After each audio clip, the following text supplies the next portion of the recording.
Today I'm going to be talking about something that really bothers me when it comes to long distance relationships. It's something I've gotten questions about a lot of the time. It's something that I face personally, and it's just a little rant I have because it is very annoying. This is about when you tell someone you're in a long distance relationship, they ask when you got together, and you say your date, and they go, "That's the date you met in person, right?" And I'm like, "No, that's the date we became a couple while still long distance." And they're like, "Oh, okay.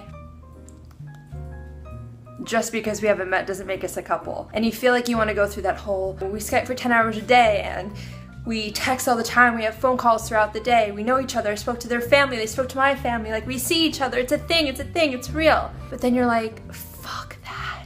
Why should you have to defend it? You're obviously not, this is the new age. People meet people all the time online. This isn't like a time where we're not smart enough to know if we're talking to the real person, or where we're not making the right precautions, Sometimes it happens, and that's, that happened, and don't feel bad if it's happened to you. But for the most part, we're smart and we know who we're talking to, and we have real relationships, and we make the time to talk to each other. And we're not just saying, yes, I'll be your girlfriend or boyfriend to anybody.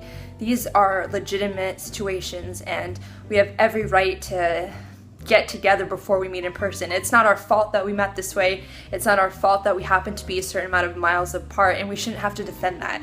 So I know you feel like you want to prove yourself, and you want to get people to accept it, but you don't have anything to prove. You don't. It's a legitimate relationship.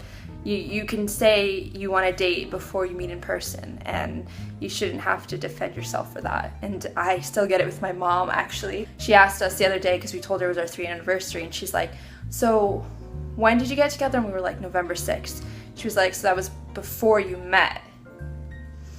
Yes. And she's like, "Oh, okay." It's so frustrating. Like, clearly we were a couple. You saw us talking every day. Like, I don't have to defend that. Sorry we didn't meet in person. It wasn't intentional to even meet in general, let alone be a couple. So it happened. He happened to be in England, I happened to be in New York City, and deal with it. It's so frustrating, but you just have to say nothing. You just have to let people think what they want. I mean, you don't have to let people think what they want. You just have to stay confident and have faith in your relationship, and you don't have to prove anything to anyone.